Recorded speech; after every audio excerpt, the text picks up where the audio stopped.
और मुक्ति के लिए संतों के पास जाते हैं, जैसे वो साधना बताते हैं खूब डट के करते हैं।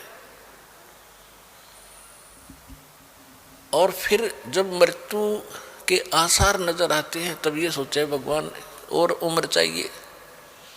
फिर सतलोक कैसे जाओगे जब तुम तो यहाँ जीवना चाहते रहोगे? तो कोई मरना नहीं चाहता, सारे सतलोक जाना चाहे, और मरे बिना वहां जा नहीं सकते। तो ये बात आपने विचारनी पड़ेगी। अब हम मरेंगे नहीं, मृत्यु नहीं होगी, ये देखना। इस ज्ञान की, इस भक्ति और भगवान की आप लीला देखना।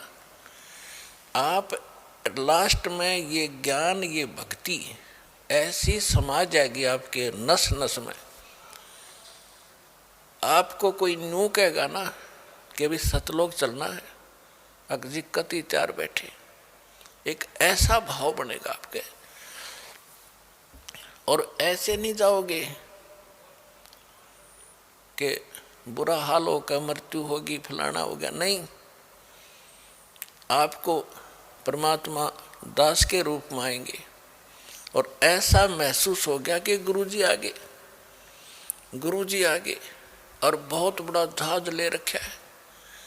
आप भागकर चरणों में, जैसे रिहर्सल आप यहाँ कर रहे हो दर्शनार्थ, गुरुजी कहाँ से आ गए, सारे उमड़ कर भाग लेते हो। देखें देखें वो खड़े, और कोशिश करें कि चरणों की धूल मिले, तो ऐसा होगा फिर। और आप फिर गुरुजी आगे फिर बैठेंगे जहाज में। जिनको ले जाना चाहते हैं परमात्मा, फटाफट इस पता नहीं चलेगा ये शरीर छोड़ दिया हमने, और ऐसे निकल कर भागेंगे जैसे रजाई छोड़ कर भाग लिया करें। गुरुजी आगे छोड़ रजाई भाग, दर्शन करेंगे, तो शरीर को ऐसे छोड़कर भाग लेंगे और उस जहाज में बैठ जाएंगे। भगत आपस में कह रहे होंगे कहाँ चल रहे हैं? जहाँ गुरुजी जाएंगे सत्संग करेंगे आगे चल के, फिर सतलोक में जाकर सत्संग करेंगे, वहाँ छोड़ देंगे। वहाँ जाने के बाद भी आपको महसूस नहीं होगा कि हम मर गए और कोई हमारा पीछे भी था, क्योंकि हम सत्संग मारे हैं, पीछे कौन ध्यान दे, यहाँ की बातों में लीन है आप। तो वहाँ जाने के बाद भी काफ़ी समय के बाद, जब यहाँ पृथ्वी पर कुछ भी ना रहेगा तुम्हारे पिछले संस्कार का,